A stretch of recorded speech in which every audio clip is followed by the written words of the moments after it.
Hello, everyone, and welcome. Today's Completed Life event is a film screening and Q&A with Dr. Jessica Zitter and Rick Tash about the film Caregiver, A Love Story.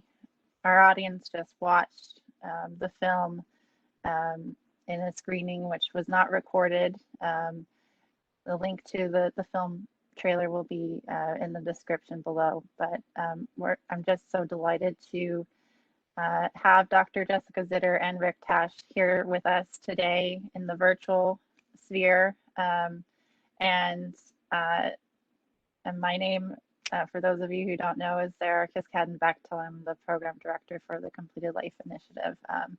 And it's just an honor and delight to be here today with you, Jessica and Rick. A little bit about the film, a synopsis. For those of you who don't know or just joining the recording, after 4 years of battling cancer, 60-year-old Bambi Fass has had enough. Though a natural fighter and optimist, when her cancer goes metastatic, she decides to start focusing on maximizing quality of life instead of just prolonging it. She forgoes additional radiation treatment in order to live out her final weeks at home, surrounded by her family and friends in Oakland. Although reluctant to let go of a woman he had met only 3 years earlier, her husband Rick supports her choice. So Dr. Jessica Zitter is the producer, executive producer, and director of Caregiver, A Love Story. She's a national advocate for transforming the way people die in America. And she is Harvard and UCSF trained to practice the unusual combination of critical and palliative care medicine. She works as an attending physician at a public hospital in Oakland, California. And we were also delighted to have Dr. Jessica Zitter feature in session 2 of our Completed Life inaugural fall conference last year. And also we're delighted to be joined by Rick Tash, who you just, for those of you in our live audience, just saw in the film. So first and foremost, how are both of you? Welcome. How are you?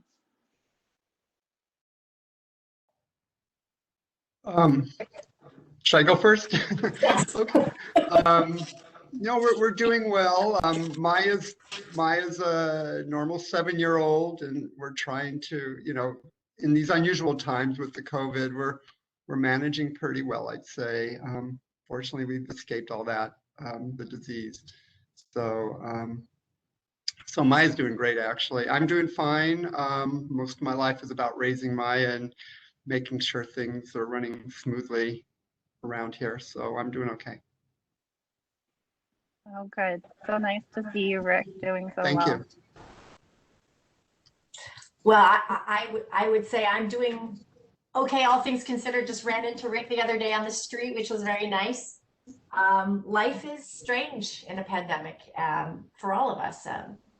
Strange in the hospital, it's strange at home, it's strange, but I am optimistic that things are starting to turn around. And as regards the issue of family caregiver burden, which is obviously the focus of this film, I'm also optimistic because I feel that we are seeing such tremendous interest from people who are resonating with the film, with Rick's experience.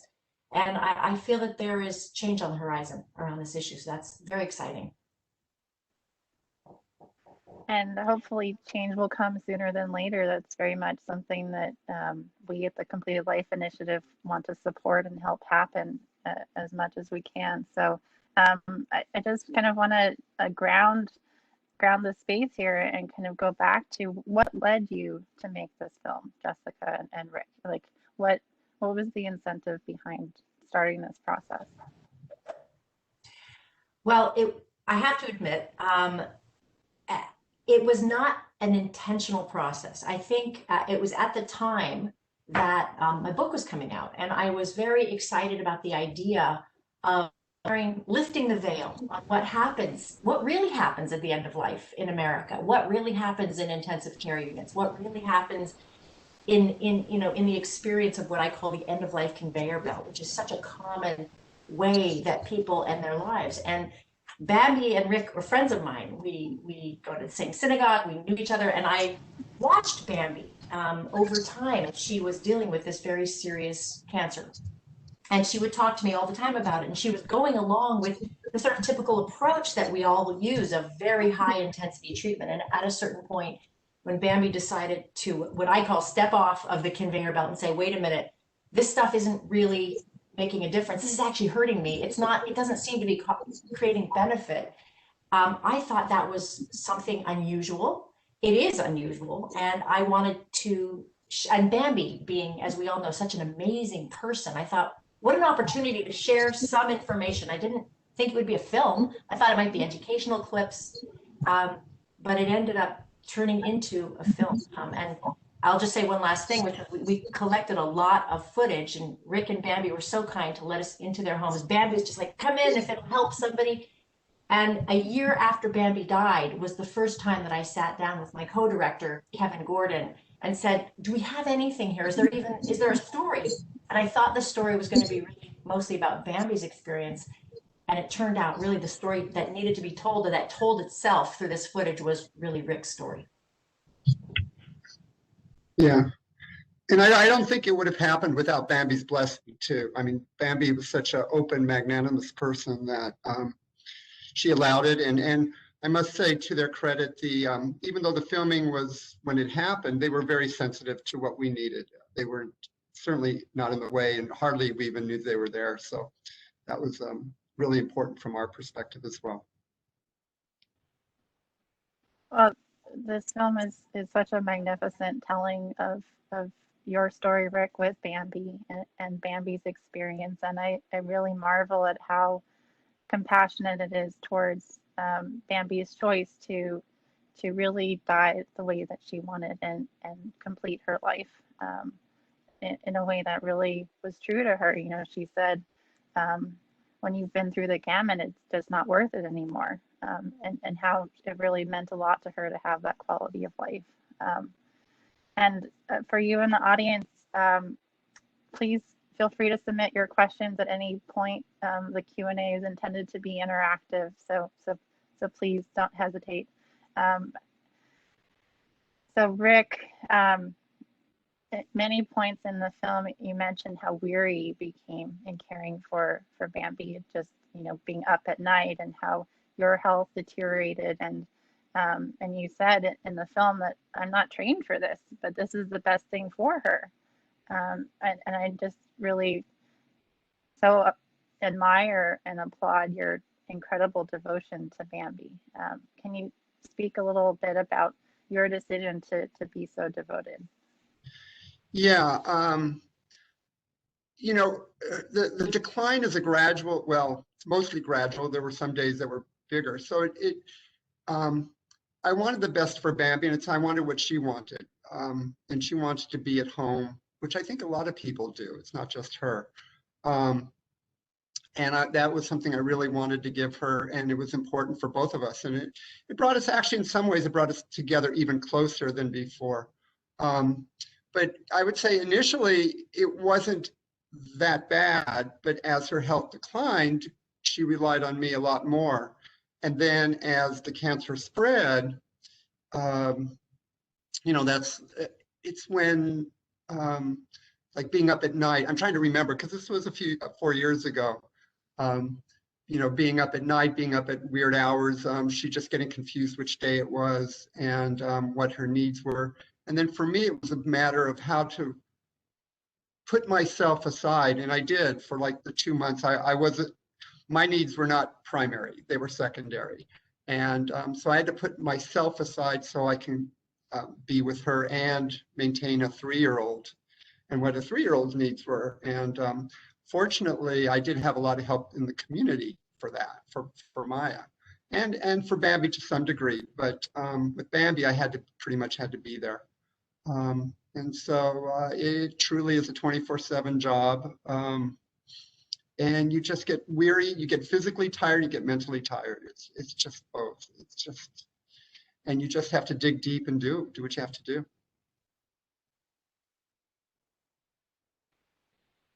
Absolutely. And And I noticed how meticulous you were about really documenting all of her medications, which seemed like a whole sheet long list. What I in the film, you say it was challenging, that you weren't prepared for this. Can you speak to what that was like, kind of taking on the day-to-day of Yeah. really managing her medications and Sure. stepping up? Fortunately, that's kind of what I was trained to do in my professional life. So is to organize things on Excel spreadsheets. So I created because there were so many drugs and they had to be given at such times, and some are 2 days a week, 2 times a day, some are 3 times, some was 1 time a day, someone as needed, but not too frequently. I just created a spreadsheet that had the drugs, the date, so I would record when I gave it to her, and the frequency of the drugs. And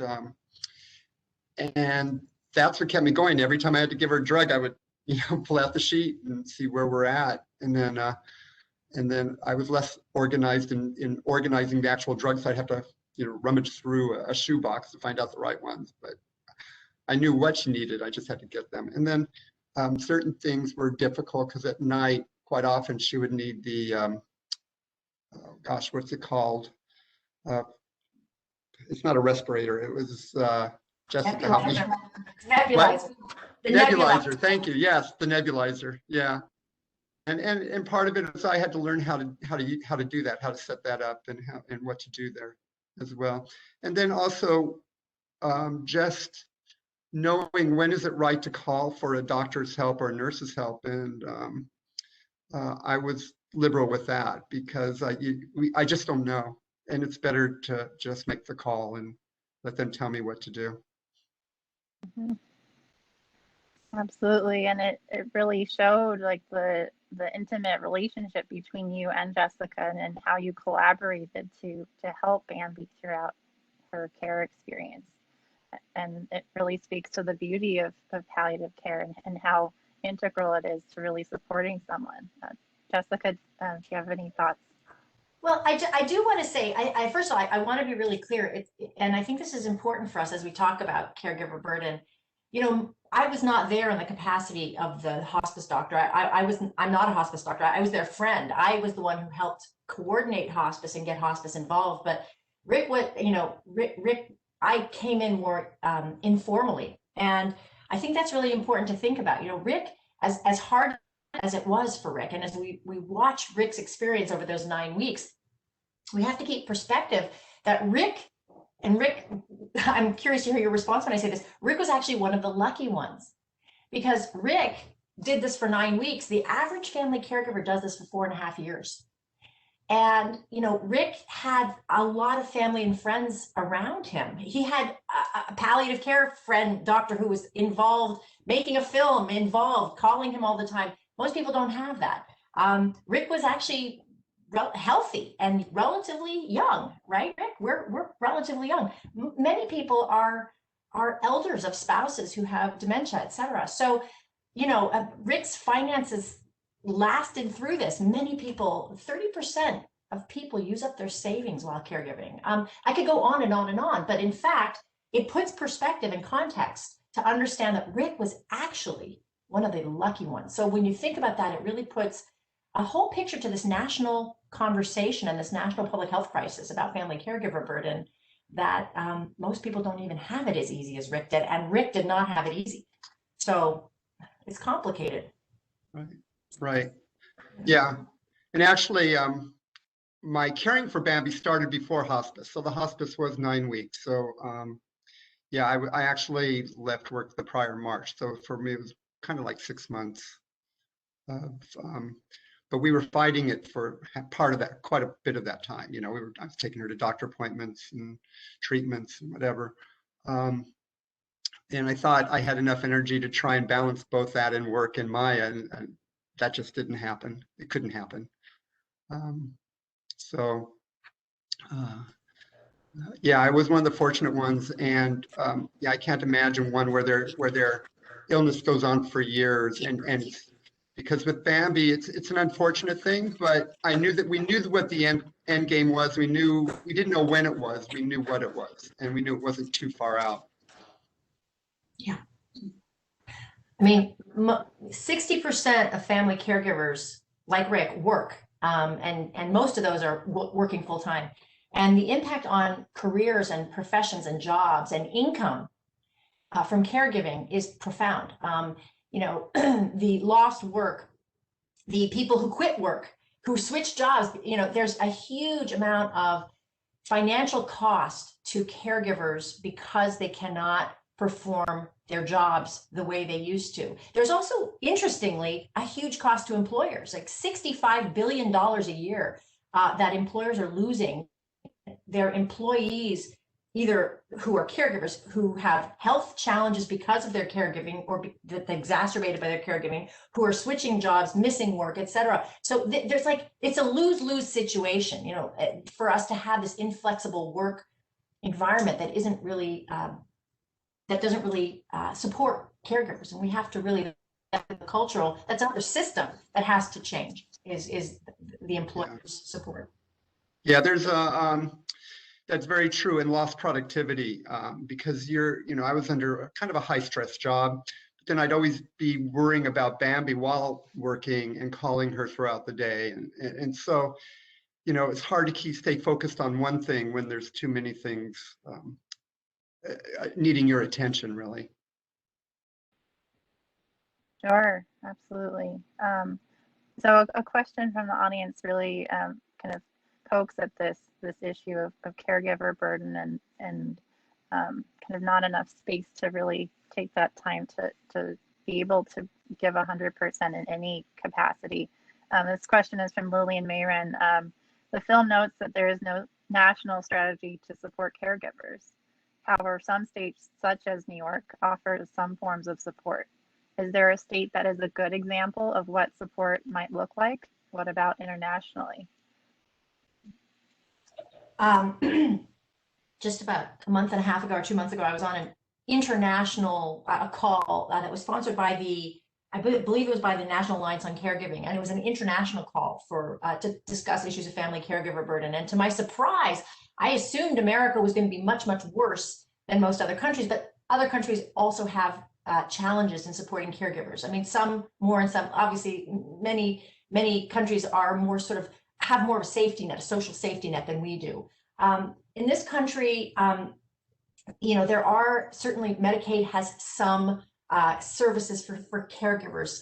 For example, IHSS, in-home support service, we have here in California, for very, you know, financially disadvantaged families can qualify. You can't qualify if you're Rick, for example. And those IHSS programs also, they really pay minimum wage, which is a very small amount. And it means that the family member just has to take that money for a few hours a week and just essentially compensate themselves for work that they're already doing. It doesn't allow for you to bring someone else in because they are going to cost much more than you're going to get paid from IHSS. So there are programs, there are things that go through Medicaid. Medicare has very little. I mean, hospice is one of them, but as you saw with Rick, even a wonderful hospice doesn't really provide a significant amount of support for Rick, for the caregiver. So there really aren't a lot of either state, federal insurance programs or private insurance options that support family caregivers. And from a federal, you know, from a resources perspective, what's interesting is we do have resources that are federal, state, local resources out there.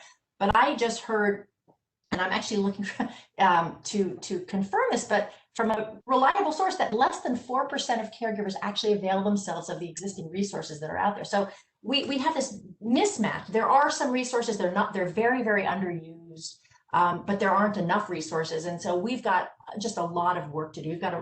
We've got to create much more of a safety net for caregivers in this country, in all states, I would say. Absolutely, 100%. So Garrett Colwell asks, in that vein, what resources are available to those who are facing becoming a caregiver? What currently is in place? Well, it depends on what your personal, some resources that are out there in the community are require that you make very little, or they cost money and some people can't afford them. There are things obviously like Meals on Wheels, there are transportation services. There are, I just mentioned the IHSS program, which provides some amount of money, a very small amount, to essentially support someone in coming into the home, and it usually ends up being the family caregiver who's already working. So it's not, there's things like programs like adult day programs for patients with dementia who can actually go out and spend much of the day, so it gives the caregiver work, etc. And those are invaluable, but as you can imagine, during the pandemic, those have all shut down. There are PACE programs. I can't remember what that stands for, but again, that goes through Medicaid. So again, that only reaches a small percentage of the population, which is financially disadvantaged. So we really don't have, again, a robust amount of resources that are out there. And I think that, as Rick said, I think it's $465 billion worth of work that is uncompensated is being done by people like Rick. Thank you. A question from Jen Herbst. What care or support services did you, Rick, find most useful or thoughtful during Bambi's experience? So yeah, that's on different levels. One was, it was very helpful to have the support of the hospice itself, because the drugs were being delivered. I had, anytime I needed to call a nurse or a professional, I could do that to get advice. If I needed them to come over, I would just call and the nurse would come over. I was assigned a specific nurse. They also provided, towards the end, a volunteer would come in for about an hour and sing. He was a great guy. He would sing to Bambi with his guitar, which was helpful. It didn't help me a whole lot because it didn't give me the respite that I would have needed. But it was definitely helpful for Bambi. So those were good. The community, I think, was very helpful. There were people coming in daily just to spend time with Bambi. They were bringing us way too much food, which was very helpful. And then some of the friends of Maya's friends' families would invite her over for play dates quite often. So that really helped. And the community did step up. Even after Bambi died, when we were burying her in Israel, a family took Maya for 4 days, and then she didn't want to come home afterwards. She loved it so much. So those were some of the good things. I think what was maybe a little bit one other thing that the hospice did after Bambi died was the grief counseling. So these were all great services. I think the grief counseling could have been maybe a little better, because I wasn't really prepared within myself to really talk about how I was. I wasn't ready. I didn't know how I was feeling at that point. It was very difficult. And the other thing I think was lacking, would have been nice to have like a social worker, some social services to help me. One of the things you mentioned was what services are out there and they're not used. So social worker helping me say, look, these things are available to you. Why don't you, let's work on getting them, let's using them. Because when you go into being a caregiver, you don't know. I don't have experience with this. No one has experience with this. So you don't know what's available. And as Jessica said, I'm sure there's a lot more available than we make use of. And I just want to mention, Rick, the majority of caregivers don't have access even to hospice, by the way. Let's just clarify. Rick had hospice because Bambi was dying. Many people, as I mentioned, are caregivers for people who are not actively dying. And so hospice is not an option for them. One of my fears was that that people would think, hey, wait a minute, why didn't hospice take care of Rick? And, I really want to clarify what hospice is and what it isn't. Hospice is an amazing, amazing service. And the hospice that supported Rick, as you can hear from him, was a wonderful service. But hospice they get paid $150 a day to essentially make sure that Bambi, all of the durable medical equipment is taken care of. All the nebulizer machines, all the albuterol treatments that she needed, all the morphine and the methadone that Rick was that had in that shoebox. That is all organized and coordinated by the hospice. And the goal is for the family member to then be hospice, but ultimately to do the caregiving. It's not hospice's role to do the things. In the beginning, when I say to Rick, when Bambi says, as long as he doesn't have to wipe my butt, and I say, well, that's not your job. But the thing is, whose job is that? And I think we as a society need to think about that. whose job is that? If 80% of people say they want to be at home, whether it's that they're actually dying like Bambi was, or that they're just disabled and you know, they don't want to be in an institution, how are we going to help people like Rick make it through that marathon and make sure that they don't have to do things a way that will sap them of their strength to keep doing this profoundly difficult and important work? Mhm. And the thing that Rick said about navigators, very, very, very important. You know, Joe Biden is really, the exciting news is that Joe Biden really has a plan and really wants to put a lot of money, $775 billion over the next 10 years to supporting caregivers. And one of the parts of that plan, if you look at what he's outlined in that plan, is to have community health workers, to put, I think, an extra 150,000 community health workers out on the street. And these are advocates for people like Rick to you know, they're, as would also social workers in the community, et cetera, but people that can help people like Rick navigate and understand how to best act out there and what's available. Like, we've got to start by harnessing what's already out there, which we're not doing. 100%. Yes. Thank you for bringing that up. So Paul Kim asks, this is a question specifically for you, Dr. Zitter. And the context for him is that he's a first-year medical student with interest in psych and palliative care, and he spent 3 years as a caregiver with a short stint as a hospital chaplain, which is amazing, Paul. Thank you for being here. What is this change that you see on the horizon? What could I do as a medical student to participate in that change? What a great question. And thank you for asking, and thank you for joining us here in this work. Someone else, I saw, I'm not keeping up with the whole chat, but I saw another question go by, but what do you expect to do with the film to inspire change?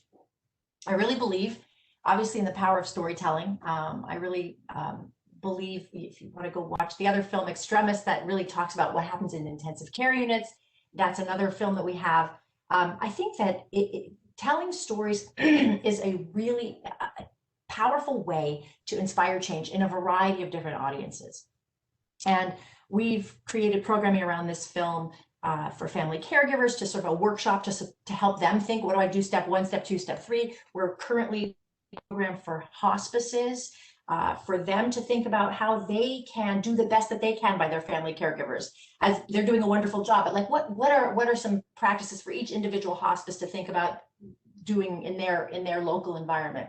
And we also have a program that we've just created for medical students, and we just actually delivered it for the first time, and we're getting ready to deliver it for the second time.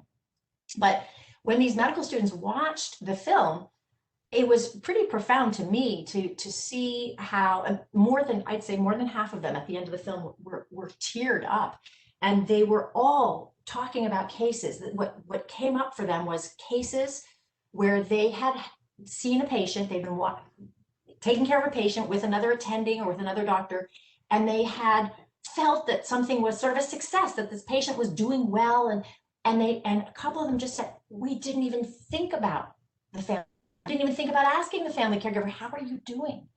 And it was really all about this focus on the patient. And the attending, a friend of mine who had brought us into this medical school, she said, and they said, the medical student said to me, what can we do? You know, we're in this system that isn't necessarily set up to look at, what can we do?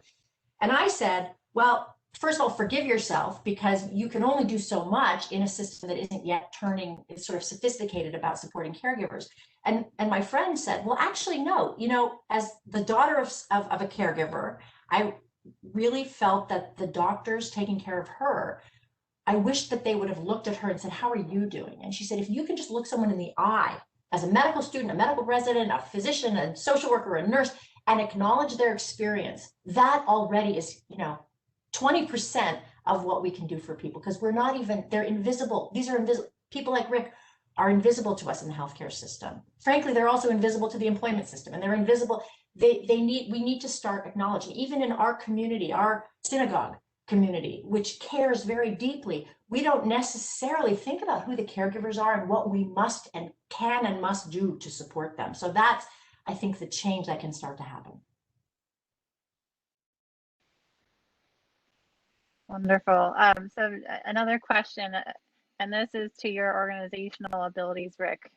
So is there, David Hoffman's wondering, what do you think of creating an app to convert Rick's organizational skills to help caregivers who are not so skilled with spreadsheets and things like that? He's marveling at the different ways people cope and maybe ways that we can use technology to really foster support in that area. Yeah, well, if I could find it, I'm willing to share the spreadsheet with anybody who wants it. It's not proprietary. It's pretty simple, actually.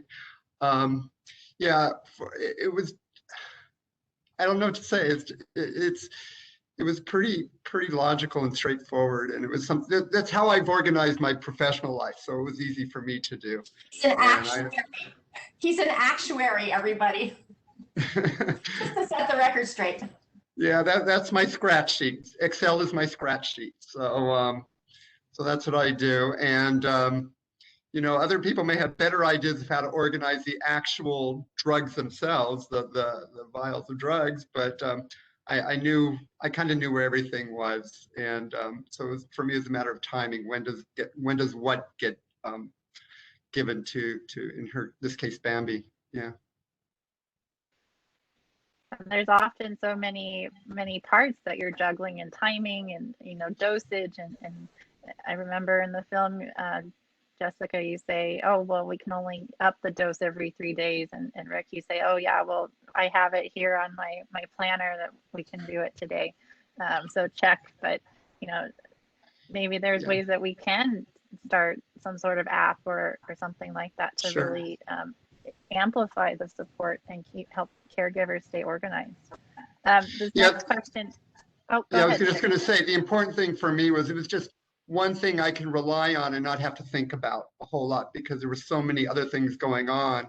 I could just refer to the sheet and it made it easy for me. So I didn't have to think, just put that one aside, and I didn't have to think too much about it. Well, we're all marveling at your organizational skills, Rick. So, so this next question is from Thaddeus Pope. He says that the video makes hospice look difficult and challenging. When people see this, they can make a more informed decision about whether or when to enter hospice. So his question, how can families be empowered in choosing which hospice, in lining up more family? What other ways can families plan for an easier time than you experienced, Rick? So either one of you, what are your thoughts? Well, I just want to say that, you know, again, it's so important to me that people understand the role that hospice plays, the role that hospice doesn't play, and plan accordingly. There's no way Bambi would have been home without hospice. Hospice did a wonderful job allowing Bambi to be home. If people understand when they sign up for hospice, that ultimately the bulk of the housekeeping and hygiene and et cetera is going to fall on the family caregiver, then I think people can do more, what I call advanced care planning. Advanced care planning is not just about whether or not you want to use a ventilator. It's about how are you going to manage when you go home with hospice. Like we can, any kind of planning in advance can make the experience doable. And I think when we do our family caregiver workshop that I mentioned to you that we created, has worksheets for family caregivers to start thinking about what are the things that they need help with, and how can they, first of all, find homegrown help. You know, Rick had tons of homegrown help, but it wasn't organized, right? There were many things, and Rick, we haven't even talked about this, but that it could have given Rick a few extra hours a week if we had said, Rick, you're not doing laundry anymore. That is going to be taken care of. You just dump it in this corner and it will get taken care of. I mean, Rick was doing a lot of laundry. I suspect he knew how many hours a week? 5? Sure. It was a while ago. I don't remember, but it was always up and down. It was a lot. How about if somebody had been cleaning out your refrigerator to make room? Because I remember there was a lot of food that kept coming to your house, and a lot of it you couldn't even process. So how about if someone was in charge of keeping the refrigerator stocked with foods that Maya would eat, that and getting rid of the old food, and like you didn't have to worry about that. I mean, there's so many tasks that could be delegated, whether you have an organized community around you or you have a few friends or neighbors or people. And I think, again, as our consciousness raises about family care, before we get ourselves this $775 billion plan in place where we actually can allow family caregivers to bring in some housekeeping support and pay people fairly to do that. Until then, we can certainly rely on some homegrown help that's more organized and strategically used. And then, of course, as I said, if we can navigate through to all of these existing resources and use those as needed, I think we can do a lot better and still get the benefit of hospice that Bambi and Rick got. Yeah, I would say one thing that was probably lacking is the caregiver has to take care of themselves in order to better take care of the one they're caring for. And that was what was difficult. And doing the everyday needs is really important. But what I also needed was a little bit of more professional help. There was, I think it was mentioned in the film about when I left and we had just community people watching Bambi, and that was a fiasco. That was a time when I needed more professional help because they would better able to serve Bambi. I mean, I was very appreciative of the people that did come in, but there were things that they really couldn't do. And I just needed a couple of hours a day just so I can exercise or go out to the store or something, just to make life better, really. And that's what was really hard to find, was any time, any sustained time.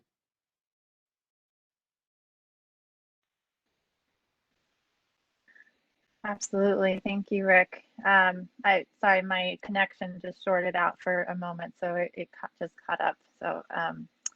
So our next question is from Daniel Reinhard. He says, Rick, thanks so much for sharing yourself and your family with us. Other than another person, what would have helped you most? A caregiver for a caregiver, a listening ear, a moment away, or to think about something else? You said you didn't sign up for this several times in the film. Can you describe what it was like for you and what you did when you had to dig deeper, but didn't have anything left to give? Wow, that's a great question. Yeah, a couple of them. Someone to help guide me that is experienced at this would have been very helpful. We mentioned earlier, I mentioned a social worker, or it could be just a community advocate, as Jessica mentioned. Because I didn't know what was out there available, and that might have really helped. The community was great, but it needed a little more, like I just mentioned, at times more professional help. And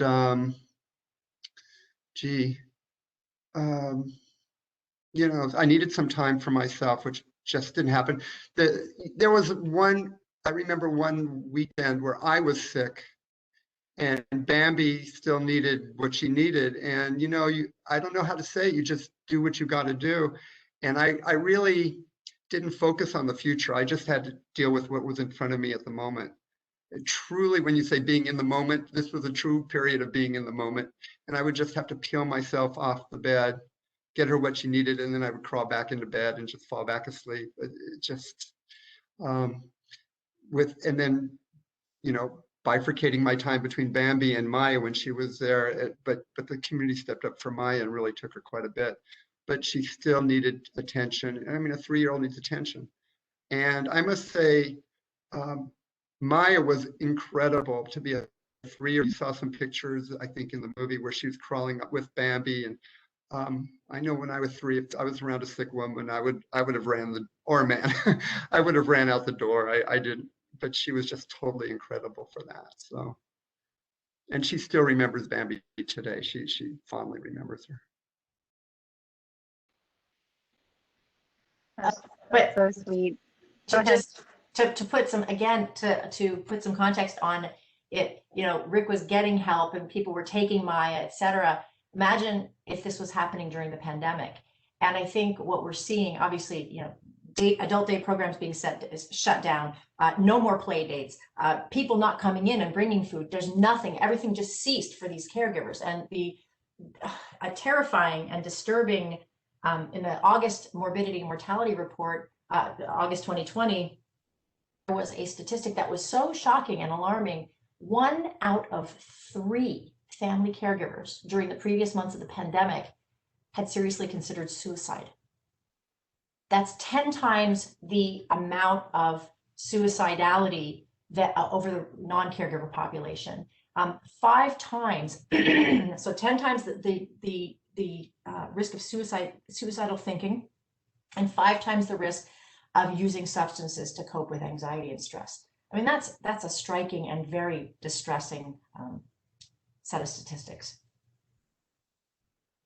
It shows the vulnerability of the family caregiver, and it's much worse for communities of color, low-income communities. I mean, this is, you know, our canaries in the coal mine, people who always get hurt and suffer more earlier on. So I think these are very serious statistics for us to be paying attention to.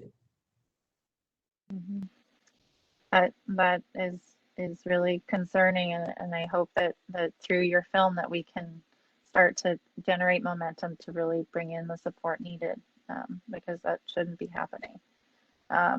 We have a follow-up question from Faith Summerfield about what if Bambi had not wanted to wait for her natural death to occur?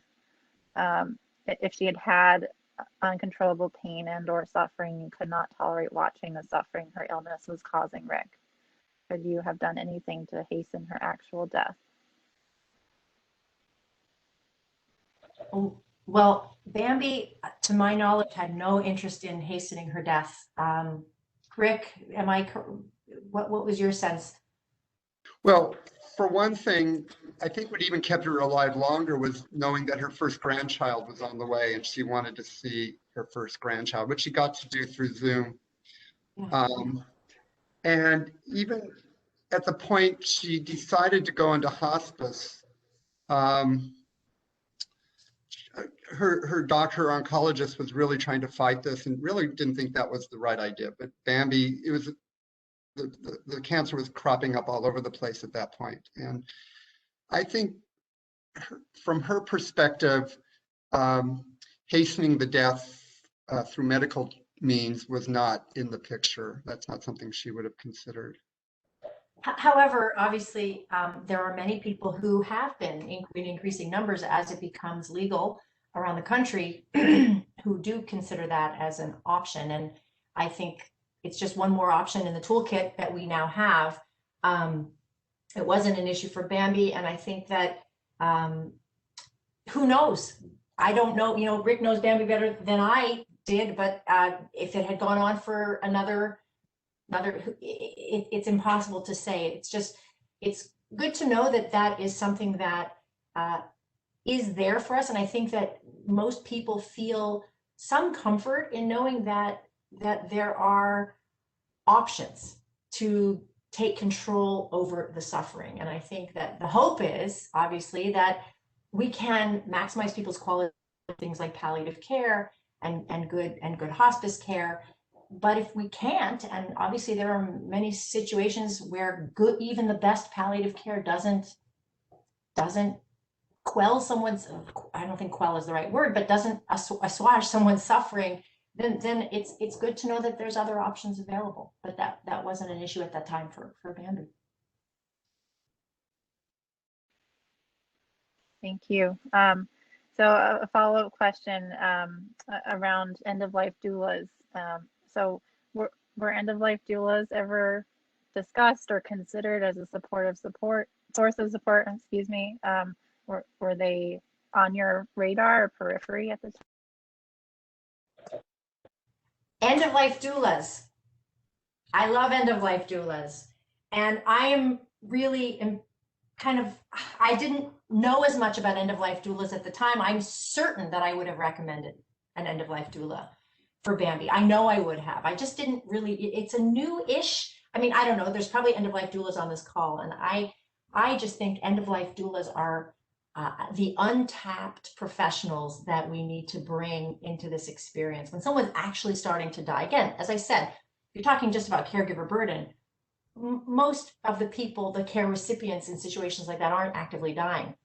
But in situations where someone is actively dying, I think an end-of-life doula is one of the most amazing tools, that's not the word, but just additions to the professional team that you could imagine. And if we were going back to Bambi's, those last 9 weeks, I know I would have recommended that we bring an end-of-life doula into the home.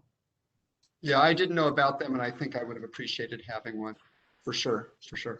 It's like a birth doula when you think about it. It's somebody who's traveled that way, hopefully hundreds of times with other families. They know what to expect. They know how to provide comfort and calm and prepare you for what's coming down the pike. And it's the same thing with death. And they've traveled that way with dying people tens, hundreds, maybe thousands of times, and they're just a calm presence, helping to navigate through a time that's foreign to most of us. We don't see a lot of death in America, and I just think they can be a wonderful person to add to the team. Well, I am all for end-of-life doulas as well. We had an event with 3 end-of-life doulas back in January, and spreading the word about their incredible skills and them as a resource as part of the team, as you mentioned, Jessica, is so important. So thank you. A question. Go ahead. I was just going to say, I see Joan Rubin Kritz says they're not just for actively dying people. So that's great. Again, I don't know enough about them. I'm learning more and more. So it sounds like I need to learn more, but it sounds like we can go upstream even before people are really actively dying. But I think we need to bring them in. They're the untold new kid on the block in terms of really making a difference. So.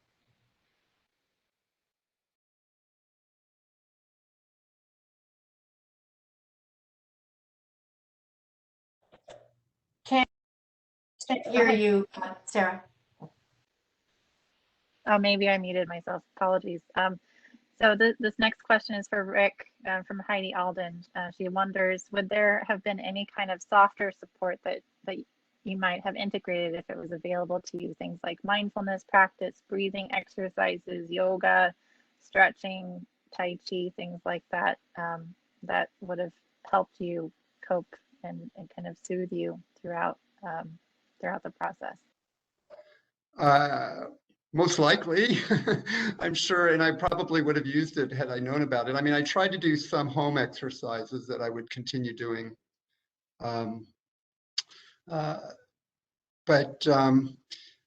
Particularly the stress release, maybe deep breathing exercises. I'm not very flexible. My daughter actually is a yoga instructor, and she's tried it on me, and it's hard for me. So I'm just not very flexible. But I'm sure that would help. And again, you go 5 minutes into an exercise, and then all of a sudden you have to be interrupted. So you have to prepare for those interruptions. Certainly deep breathing. And actually, I think deep breathing would have been great, because then Bambi and I could have been doing that together. There are certain things, if we could combine certain things together, then it just becomes another connection.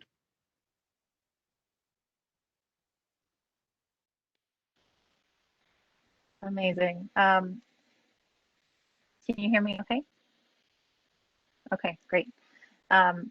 So Garrick in the chat asks, our websites like caregiving.org/resources, places where caregivers can find support. And also, are there any resources listed on the caregiver film site, or anything that we should be aware of to link to for people watching the playback? Yes, and Sarah, we can give you, we have a resources page on the caregiver. It's caregiverovestory.com, and we can also we're very happy to do with more resources or anything else. So you can put that out, I guess, with as you wish. Thanks, Jessica. So I'm putting Caregiver Love Story website in the chat, so please check that out. and feel free to share the trailer to your friends and your community. So Liz Leitner, I'm sorry, asks, is the caregiver education workshop mentioned earlier nationally or available or on the internet? Are there ways to access it? We have a program which we'd love to share with any group. We have a facilitator guidebook and a PowerPoint presentation that follows a screening of the film. If you're interested, please go to our website, caregiverlovestory.com, and look under Use the Film, and you'll see ways to contact us to use our programs. We'd love to share them with you. Wonderful. So Teresa Anderson wrote in the chat to us that the PACE is a program of all-inclusive care for elders. Trinity Health has 12 programs in the US. We're faith-based in conjunction with Medicare, Medicaid, though the participant can enroll with Medicare and private pay combination if they do not qualify for Medicaid. These programs are excellent as we can tailor aid to family caregiver as needed with respite up to 2 weeks per year for caregivers. And she's a chaplain ethicist for the PACE program in Trenton, New Jersey, and provides ongoing pastoral and emotional care for participants. So she says it's a fabulous model and really needs to be better known and advocated for, and we care from enrollment through end of life in an integrated care team. So thank you, Teresa, for being here and for speaking. Yeah, thank you.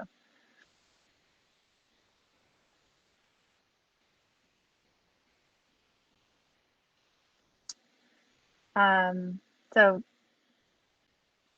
I'm just scrolling through to see what questions we've missed so far. So another Heidi Woolen asks, it sounds like a few families can afford the end-of-life doula if they can't afford to hire any other kind of support for the caregiver. Am I wrong? You know, again, clearly I'm going to need to do some more research about end-of-life doulas. I am really just coming online about end-of-life doulas and learning about them, and really very simpatico in terms of philosophy. I don't know a whole lot about the payment structure. I do know that there are some even public hospitals that have end-of-life doulas on staff. That would be for in-hospital patients. Most don't, I'm going to be totally frank. I suspect, if I had to guess, and maybe people on this call know better than I, that it still costs money to hire an end-of-life doula. And I don't know if there are enlightened insurance companies that pay for it. I don't know if Medicaid or Medicare pay for it. I suspect not yet. I hope they do. I mean, that would be a great demonstration project. If anyone knows, I see Jonas saying private pay. Unfortunate. I mean, they should be confident. This should be a Medicare benefit. This should be a private insurance benefit. This should be employers should give this kind of benefit to their employees if you want to be a really enlightened employer. I mean, this is, I think, a tremendously powerful position, and we should really be paying for it.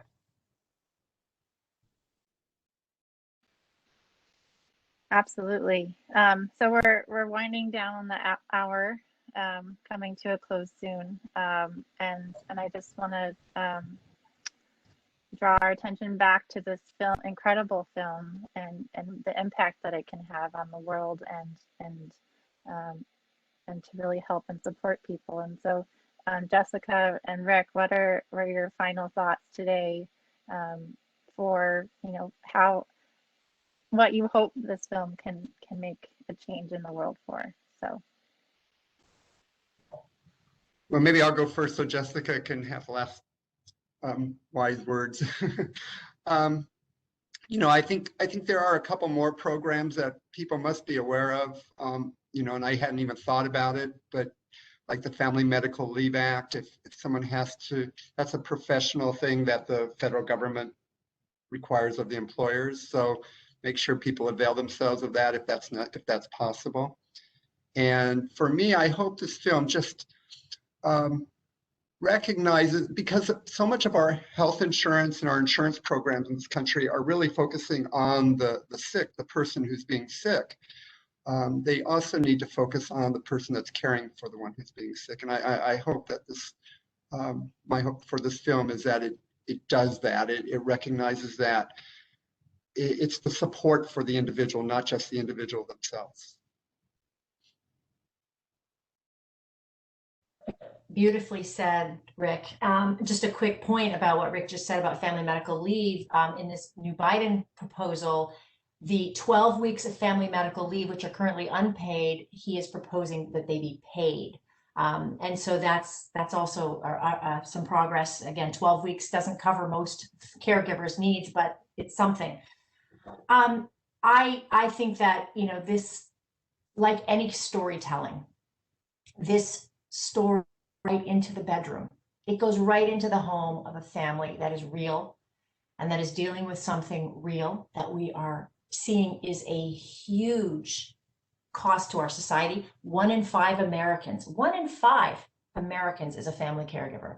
This is something that is going to impact all of us. And so having the privilege of entering into Bambi and Rick's home and seeing what their experience is, lifting the veil on something that we're not seeing enough. It's an invisible epidemic, I think is a very powerful tool for us to start to change the way we think about this. Public health crisis is going to raise awareness, I hope, and we're trying to get it seen everywhere. We want to bring it to the halls of Congress. If anyone on this call has any thoughts, we want to bring it to employers and EAP programs and certainly to family caregivers themselves.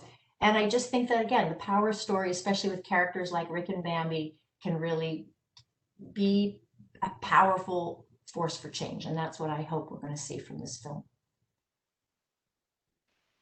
Thank you, both of you, so much. I just have one final question from the audience to wrap things up today, about your experience as caregivers and what, you know, caregiving at the end of life has really taught you about love, and what do you want other people to know about love from your experience? I love the question. Well, how about I love the question? First off, there were some really lovely, tender moments with Bambi and I during that last 9 weeks. It really brought us together, and some of it were just sitting side by side without even verbal communication. But you know, it showed the love was deeper than what we normally experience. It was a kind of an unconditional love that most parents exclusively give to kids, you know. But this was an unconditional love that I was proud to be able to do for Bambi, and I never experienced anything quite like that before, and I may never again, but that was pretty special. Thank you, Rick. Beautiful. I think, I mean, obviously, Rick and Bambi were so in love, newlyweds, I mean, beautiful. And even so, love should not be a substitute for a national strategy. Love should not have to carry somebody like Rick through. Love is wonderful. And don't forget, many people aren't newlyweds. Many of these relationships between a caregiver and a care recipient are born of responsibility. They may have been relationships that were very fraught and very difficult. There may have been abuse, neglect, etc. And I can tell you the stories, the range of caregiver care recipients, most of them. I mean, Rick and Bambi were the 0.01% on the ease of relationship scale. So I don't want to sound, at the end of this, I don't want to sort of be a downer, but I also want to be realistic that it's wonderful, and it's a wonderful calling to be a caregiver and to do this work, even if your relationship isn't one of newlyweds, it's incredibly giving, but I also think that there are many situations where it's not, that love isn't necessarily there, and we cannot depend on love to carry people through. We have got to be a responsible society and support people like Rick, who have so much love, and all the other people who don't necessarily have that level of comfort in their relationship. Anybody who's a caregiver needs to be supported. and with a lot more than, and we want their love to flourish. We want to make it as easy for them as possible. You know, Rick and Bambi should have had, those last 9 weeks should not have been filled with stress and exhaustion. They should have been time for reflection and connecting and holding hands and breathing together and all of those things, and not as much of the profound exhaustion that Rick experienced. So let's let love flourish by supporting it and helping it grow, and not sapping it out of relationships. Thank you, Jessica. And let's love our caregivers by supporting them and creating tools and resources to offer that support. So there's not a gaping hole. And thank you for making this film to really shine a light on this invisible burden. Thank you so much. It's an incredible film, and it's been an honor to be here with you today, and for you to join us here at the Completed Life Initiative for this event today. And thank you all to everyone in the audience for submitting such wonderful questions and for being present today. It's wonderful to have you here as always. So I put the link to the Caregiver film in the chat. It's www.caregiveralovestory.com. As Jessica mentioned, there's some resources available on their website, so please check it out, and please share with your friends, communities, and networks. Please spread the word about this incredible film. It has a message, and a very important one at that, and it needs to be shared and told. So and also please reach out to us at the Completed Life Initiative. Our information is available on our website, completedlife.org. We host several events per month, and it's been just a delight and an honor to be here with you today, Jessica and Rick. And thank you so much for joining us. Thank you. Thank you for having us. Good to see you, Rick. Well, thank you again, and be well, everyone. I'm signing off today, and we look forward to seeing you at our upcoming March symposium next Thursday, Friday, March 25th to 26th on addressing the question, when is suffering enough? So we look forward to welcoming you back for that symposium. And until then, be well, stay safe, wash your hands, and we'll see you next time.